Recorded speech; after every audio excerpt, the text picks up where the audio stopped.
Asang binahagi na ni dating DOH Special Advisor to Non-Communicable Diseases, Dr. Tony Leachon, ang rason ng kanyang pagbibitiw sa ahensya. Sa buong kwento, makakasama natin si Tala Lopez.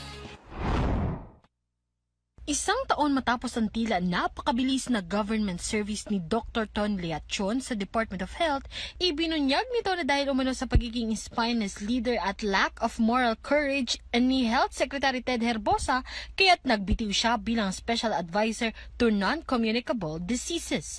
Sa programang At the Forefront sa Billionaire Channel, binalikan ni Dr. Leachon ang tila hindi umano pagtatanggol sa kanya ni Herbosa noong questionin ng isang kongresista ang specialization ni Leachon para i-appoint ito sa kagawaran. Tila tinama naman na si Leachon sa pagiging tameme noon ni Herbosa para ma-secure ang proposed budget ng DOH. Inilatag rin Leachon ang umano'y hindi swak na prinsipyo nila ni Herbosa sa mga health initiative ng gobyerno. Gusto ko lang yung exit namin maganda. Kasi I don't want to work under a spineless leader and a person without moral courage. I cannot work under that. So I resigned.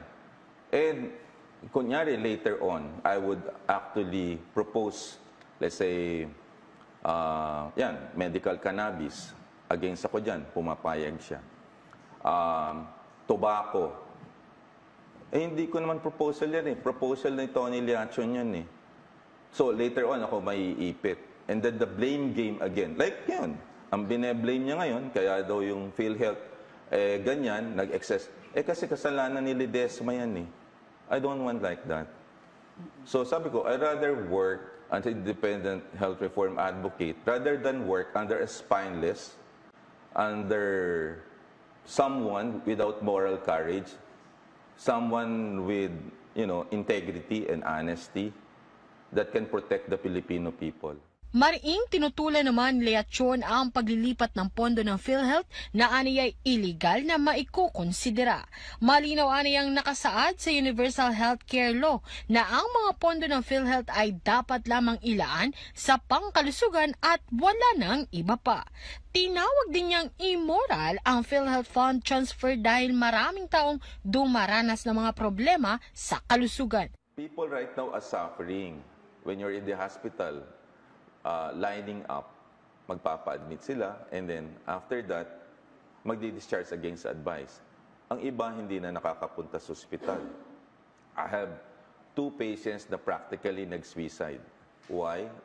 Pareho sila nagda-dialysis and they have 2 kids na college. So sabi ng father, I'd rather not undergo dialysis so that the money that will be spent will actually for the education. So parang, depressed and everything kasi yun ang problema. The other one, so after the father died, 3 years after, tapos na ng college, the mother naman sunod kasi 53. I don't want to spend your salaries for a lifetime problem. Kaugnay naman sa Mpox outbreak, naniniwala si Dr. Leachon na kakayanin ng Pilipinas na mas mabilis masolusyonan ang transmission nito lalo na't bihasa at natuto na ang gobyerno sa pag-aksyon noong COVID-19 pandemic. To the audience, don't panic. This can be managed. I think we learn enough.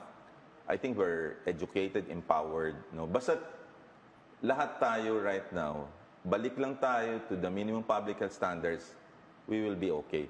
So what is important lang is to be morally and socially responsible. Kung meron kayong symptoms referable to the Mpox, report natin sa Department of Health para mag-genomic studies kayo so that we can actually protect more people. Pero to panic, lockdown, no. Today, we have 5 cases. Iba ito with the COVID. The COVID kasi, iba ang transmission yan eh. Anything eh, di ba? This one is... close human contact? Close human contact. Ako, si Tala Lopez, para sa Kwentong Politiko.